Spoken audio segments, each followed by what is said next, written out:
Hello everyone and welcome back to another video. My name of course is Resonant and welcome to another Bannerlord mod interview. Now today we have Hatboy. Welcome Hatboy. Hello everybody. And let's get straight into the interview then. So Hatboy, would you like to give us a brief overview of your mod and explain to the audience what it's about and yeah. Of course. Our mod is a adaptation of the Witcher series in which if the entire game of the Witcher series came to a new land for new experiences and let the player completely immerse themselves in the lore of the Witcher. Cool. So you told me there were 6 factions that you've got so far. Can you give a bit of an overview of the factions you've got and what are their features? What make them stand out from each other? Of course. So the first one I'll start off with is the Empire that used to rule over all of the continent. The Empire is a faction that is based mostly on Chinese lore, in the fact of which their armor is, the way they fight, the orders they are given. But they are also very Tolkien Elvish, in that they are very above the world itself, and they love the landscape, and they love the trees, and they love everything about the world, and they are trying to protect that as much as they can. Yet their empire was shattered by the Order of the Blue Rose. Now, the Order of the Blue Rose is a bit of a Templarish faction in that they only follow what their god says, and all they're trying to do is wipe out the elves from the land so that they are no longer ruled over by them. Their goals are very sinister and very evil, but then you might be able to find a little bit more humanity in them than you will the elves. The next faction is another human faction, which is the Kingdom of Gwyd, the only feudal faction as of right now. They are very based on British factions, very, old British style, very, very colorful, a lot of longbows, swords, not much cavalry, but they definitely will have some. And then the next faction is Adendade, which is the most Arabic faction. They are in the Sandlands of the continent. They very much are based on Arabic cultures, a lot of turbans, armors, cataphracts, very much of the Kyrgyzite faction, very horse lordish, a lot of bows. That's basically it about them. And then the next one is fan favorites from the Witcher series, which is Nilfgaard, which is a very iconic character from the Witcher series, and Skellige from the Witcher series. I believe that is all 6. Okay. I saw, looking down the ModDB page, there was a bit, I think it must have been you that did the post, or someone else did the post saying, would you like to see dwarves? Are you going to be adding some other factions in later on? Yes. So as of right now, we didn't really know about how the game will hold, how well the game will hold so many factions, but as more and more updates come out from the developers, we're starting to think that more factions will be able to be supported. So then I posted, would you like to see dwarves? And my friend over at the Lord of the Rings mod, he went ahead and said yes, of course. And so we're starting to think we're going to work together to give the people some dwarves up in there. And then also we have 2 other factions planned, so hopefully the engine will be able to support that. Nice. So obviously there's going to be a lot of new things added in Bannerlord that weren't in Warband. Do you think there's going to be anything that you know so far, or something that you're hoping is going to be in Bannerlord that's going to help you to make your mod? And which parts of Bannerlord are you going to utilize to make your mod? Yeah, so recently we've been shown that the game is very, very optimized, and that is great because we want to make this game as beautiful as we can to make it almost like The Witcher is, a very open world kind of game. So each city is going to be vast, and you're going to be able to explore it, and they've shown those back alley thief rings and things like that, and all of the different ways to immerse yourself in the landscape. We just want to really make this game beautiful and not just the Warband style where you're on the map and then you go in and only some of the scenes that you go into are beautiful. We want them all to be so beautiful to that where you want to explore after the battle and you don't want to just leave right away. Or maybe there's hidden treasures throughout the map and you're able to go in and find those, because gaining money in this mod is going to be kind of difficult. Yeah. So speaking of optimization, actually, they have you seen the recent addition to Bannerlord on Steam? They've actually put it on Steam now. I did. Yeah, speaking of that, just looking at the system requirements, you need an Intel i3 at minimum, which is a very low end really CPU. So yeah, it's going to be a really optimized game. Pretty much anyone can play it, and I think that's probably gonna help your mods get more people into all the mods on Bannerlord and stuff, because loads more people are going to be able to play it with how optimized it is. But yeah, on to the next question. What inspired you to make this mod? I can tell you're very passionate about it, and you know a lot about The Witcher and the kind of lore around that, but what really inspired you to make it?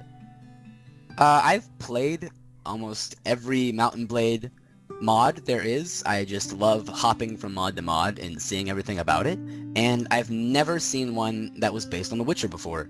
And since the new game came out, I was thinking to myself, it'd be really cool if somebody built this.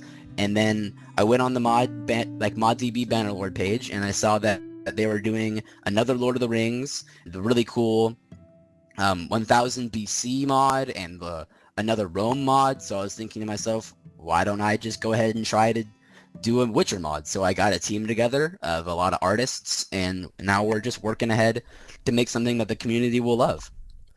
Have you had any experience in making mods before, or is this your first try on Bannerlord? No, I have had some experience myself, small mods here and there, more for Fallout in the Elder Scrolls series, and some of my other friends, they are 3D modelers and concept artists for companies, but then other than that, we've never worked on a mod collectively together or this in depth, but we're hoping that we'll put the best effort we can, and if anybody would like to help, that'd be great, but we're hoping to make a really great mod that lasts forever. Cool. So, have you been able to start mod creation at the moment, or are you just throwing around ideas with your team, or have you been able to actually start doing some of the modelling and stuff? Obviously, because Bannerlord isn't out yet, you can't really start it, but what have you been able to do towards the making of the mod, or is it just ideas at the moment? Yeah, so as of right now, we're having our concept artists draw up concepts, basing it on the Witcher series, and we are making them and 3D modeling them to be able to be put into the game as armors and things like that. We are also doing monster concepts and trying to base ourselves off the Witcher series, which has a lot of monsters, of course, and we are trying to make monsters fit into the game of Mount and Blade Warband 2. And we have a whole lot of concepts on our ModDB page, if you'd like to check those out. Okay, obviously there'll be a link to the ModDB page in the description, like always. Talking about monsters and things like that, what new things are you going to add into your mods? Do you think people are not going to expect that's going to be in this mod? Is there going to be any big surprises for people that's going to be in this mod that they've never seen in a Mount and Blade mod before, other than just the normal troops? Yeah, so if you know the Witcher series, you know that quests in that game are there's a monster in this village destroying it, can you help us? So we don't want to make everything just fetch quests. So during your gameplay, you might see a bandit troop or caravan, I don't know what you call it, in the normal game. In this one, it may be a herd of some sort of monster. And if you destroy that, you may go to a new town and you may talk to the barkeep or, anybody really, and they might thank you for killing this monster, and you had no idea that you just saved some town. So you may get rewards here and there for saving villagers. But then also, if you go into every town, there will be quest boards where you can go up and you can pick different bounties off of the boards instead of just going to every single lord, because every faction isn't going to have 20 to 30 lords walking around. So if you want a lot of quests, you'll go into the towns yourself, walk around, find the quest board, pick quests off of there, and go hunt down the men or different creatures throughout there. Oh, that sounds actually really cool, because obviously the main Mount and Blade sort of stuff is more of you just go around, you recruit stuff, and you take over things. You can do quests on the side, but it's really good to see that you're trying to expand the gameplay as well as just retexturing everything. Yeah. But yeah, that kind of takes me to my final question that I've got at the moment. After the release of Bannerlord, approximately how long do you think it will take before you're able to release the mod, or at least in a playable version? As of right now, we believe with all of the modding tools they are giving us, we will only need about a month or two to get the first version of our mod out. Okay, that's actually pretty soon. Obviously, there are going to be some really cool modding tools. Do you know anything about the modding tools yet that they're going to be giving you guys? All we know so far is that it is going to be... Basically, we're only going to be limited to the fact that we can't edit the game itself. Like, we can't completely make a new game off of their engine, but they're giving us their engine as a whole. Like, we're able to use their engine and use all of the assets in there and change the assets, but we just... and use new scripts to throw in there, but we cannot change everything about the game and make it a completely new game. And yeah. Is there any of those, because obviously you're going to get a lot of freedom with the modding tools, is there anything that you're most looking forward to being able to use, that you're, because Mount and Blade Warband modding I think is slightly limited because they weren't expecting to get so many people modding, is there any of the new modding tools that you're looking forward to getting your hands on to use? Basically the scripting aspect of it, we are really much looking forward to that, so that way we can make our monsters not look like horses. Basically, we don't want like horses as well. Yeah, we don't want just a bunch of horses running around that you have to kill. And then like making things like a dragon is one of our biggest goals, and we don't want a gigantic horse brick flying throughout the sky, shooting invisible fireballs at you. So we're gonna have a lot of fun working with the scripting engine and seeing how this game will look. I am very much looking forward to that. Before we end this quick interview, is there anything else that you want to tell the viewers about? Any more things? Yeah, I would just like to say that our ModDB page is very much a community, and if you would like to join us, just go ahead and stop by, post down below just a comment saying anything really. If you have any ideas, go ahead.